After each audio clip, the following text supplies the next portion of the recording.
Hi there, teachers and assessment enthusiasts. Today I'm back to continue the second part on how I write mock exams. Just a reminder, I'm Andrew. I've been an IB tutor for a while, and I have written mock exams for about 5 years, on enough. So, last time we talked about the overview of the exam writing process from start to finish, as well as the purposes of a mock exam. We also discussed the incline of difficulty, as well as how we define difficulty in the first place. Today, we're going to focus on topic selection for questions. Step 0, or shall I say prerequisite, please read and know the syllabus inside out. Do a couple past papers to get a feel for the difficulty of a paper, as well as the difficulty of a typical easy/medium/hard question. Know the limit of a syllabus. You should know what the students are responsible for and what is totally not in the course. Now move on to tabulating the topics. Please, first off, please open the spreadsheet that I've linked in the description box. Now the first step, have your syllabus ready. Now you're going to make a table outlining of the key topics and subtopics in the course. There is no need to be too detailed unless you want to make life miserable for yourself. Then you will assign a code for each topic. So use a letter for each area of math or each big topic, and we'll use a number for subtopics. This will make the later steps much easier. So if you look at my example, so there are 5 big topics in IB. So topic A is algebra, B for functions, C for trigonometry and vectors, D for probability and statistics, and E for calculus. And then under each big topic, there are a couple numbers. There are a couple smaller subtopics in it. It's just a way for me to be organized. After that, we move on to choosing the topic for the questions or the topics. So I would recommend making a table with the question number and the paper number. And just use the template I give in the description box. Of course, you can do it however you want, in whatever order that pleases you. But personally, I would like to start with the easier questions and then the hardest ones for all the papers. The reason is that I want to avoid repetition of the same topics across the mocks. Because sometimes I think I have a tendency to include some descriptive stats in question 1, simply because it seems to be the most obvious question. But of course, there are ways for you to research that topic, right? So it wouldn't make sense for you to always shoehorn this topic will go here every single time. You will also need to leave a couple questions blank as wildcards to adjust the spread and difficulty of topics in later stages. I would recommend choosing 1 to 2 topics for each question. For the longer IB questions, maybe you need more, but for a typical A-level or for a short answer question in IB, you only need 1 or 2. There are several things that I would like you to keep in mind. First off, no 2 consecutive questions are from the same domain. So here's a sequence that I came up with. So let's say the first question is on trigonometry. Second question, calculus. Third question, functions. Fourth question, calculus, and so on. Then probability, then algebra, then calculus, and vectors. This avoids 2 problems. One is that Um,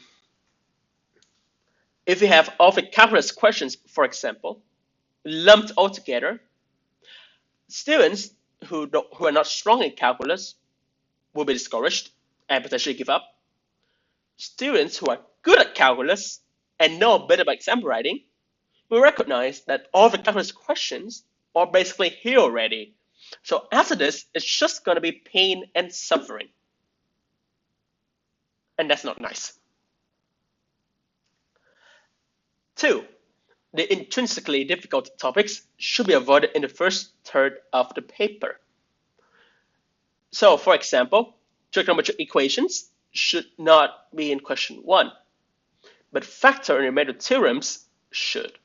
So if you had a look at past Edexcel A-level math exams, it's very common to see a question on the factor and remainder theorems. In the first question, it's a very straightforward application. You plug in, you get the equation, you solve. The mean mark is around 90% because, well, it's supposed to be straightforward. And we want to make sure that students to feel successful, especially in the early questions.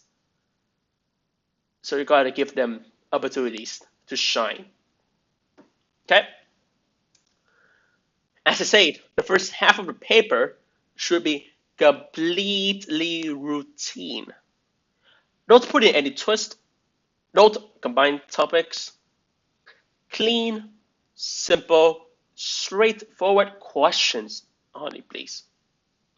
We want to settle students down. This is why they call settlers. And we want to ensure that the students are rock solid with the basics. For the later questions, don't hold back. Let your creativity go wild. Any combination of topics is possible. I have seen trig functions and sequences. It's actually part of an A-level exam as well. I'm pretty sure from 2022. I might be wrong there. Or also discrete random variable and optimization. Because why not, right? Don't feel obliged to stick to the box standard stuff. You know, like curve sketching with calculus, integral of trig functions using a single trig identity or things like that, or even a trig sub. You know, be creative. Let your imagination go wild. Do whatever pleases you, as long as it's reasonable, of course, within the bounds of the syllabus. But have fun with the math. Oh yeah, and most importantly, please trust your intuition as a teacher. There's no formula for a perfect exam, as there are many correct answers. As in, there's no one formula or one progression or one list of topics that's universally better than others. There are many wrong answers, but there are also many correct answers. If you are a bit intimidated by the task, and I can totally understand because it is scary, it's big, and if you're new to this, it is definitely a bit overwhelming at times. But if that's the case, I would recommend doing a couple past papers and keeping track of topics. The second step is very important as well. If possible, you can also take a step back and analyze the ramp of difficulty on the exam. Also, when you're new, there's absolutely nothing wrong with changing some numbers or just messing around with the order of the questions when you're making mocks. Like, not all of your questions should be original. They should be original, but when you're new, that's totally fine. You have time to eventually develop more expertise in this. Once the topics have been determined, it's time to move on to the length of a question.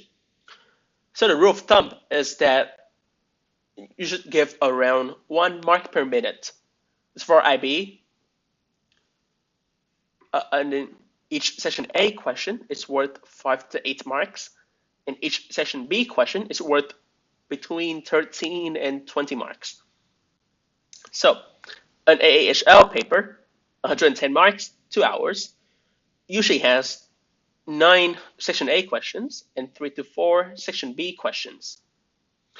For Edexcel A level, you would have between 14 and 18 questions.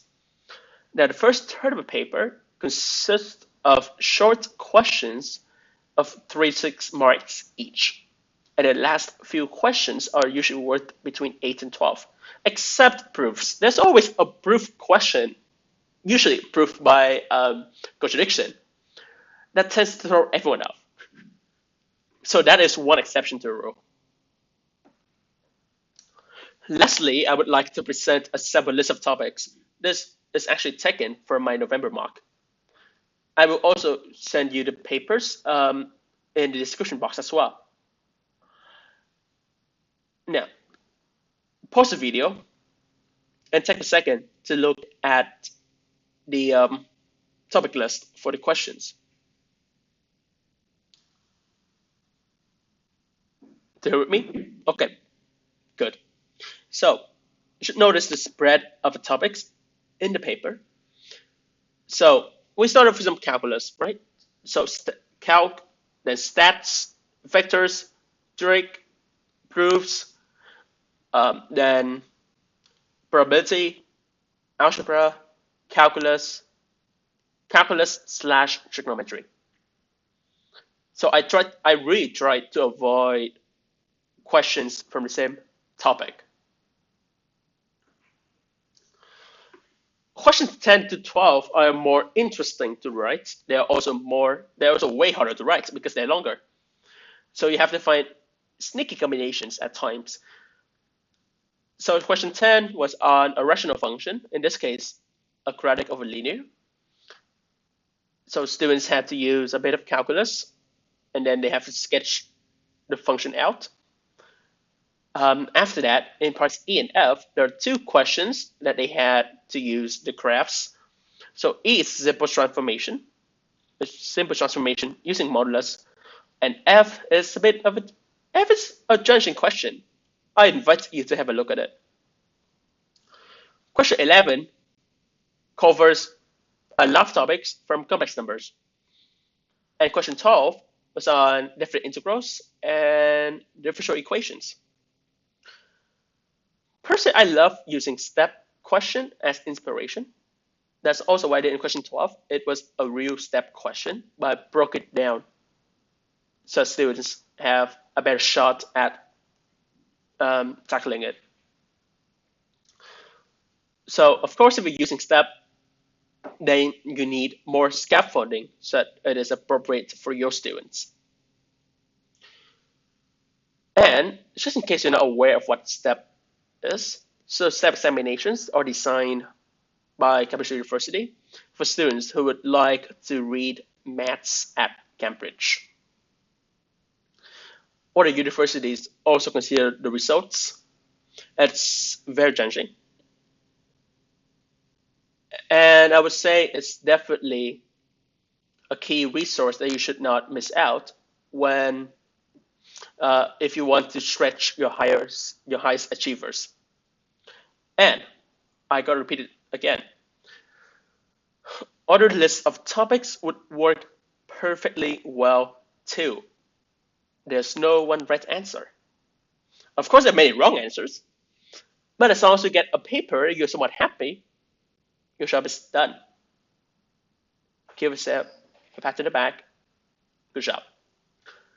Now, I will leave you here and we will come back next time to talk about how to write the actual questions after the topics are already determined.